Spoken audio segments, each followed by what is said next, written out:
শেখ হাসিনার শাসনামলে শেখ পরিবারের সদস্যরা বিগত সরকারের রাজনৈতিক ও আওয়ামী ঘেঁষা বিভিন্ন শিল্পগোষ্ঠী অর্থ পাচার, আত্মসাৎ, ঘুষ, কর ফাঁকি, মুদ্রা পাচার সহ নানা দুর্নীতি চালিয়ে গেছে অবাধে। এইসব দুর্নীতির অনুসন্ধানে 11টি দল গঠন করেছে সরকার।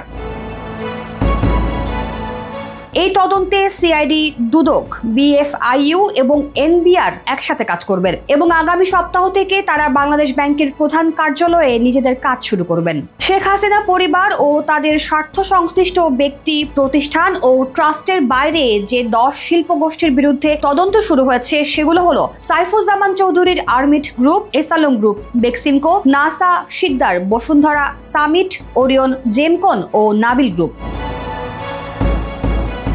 এসব গ্রুপের মালিক, স্বার্থ সংশ্লিষ্ট ব্যক্তি ও প্রতিষ্ঠানও তদন্তের আওতায় থাকবে বলে জানা গেছে। অনুসন্ধানাধীন ব্যবসায়ী গ্রুপগুলোর বেশিরভাগের ব্যাংক অ্যাকাউন্ট জব্দ করেছে বিএফআইইউ। তাদের সম্পদ, ঋণ, অর্থের গতিপথ, ব্যবসায়িক লেনদেন এবং ঋণের সুবিধাভোগী বিষয়েও তদন্ত চলছে। এছাড়া যুক্তরাষ্ট্র, যুক্তরাজ্য, সিঙ্গাপুর, কানাডা, সংযুক্ত আরব আমিরাত সহ বিভিন্ন দেশে তাদের সম্পদের তথ্য চেয়ে চিঠি পাঠানো হয়েছে।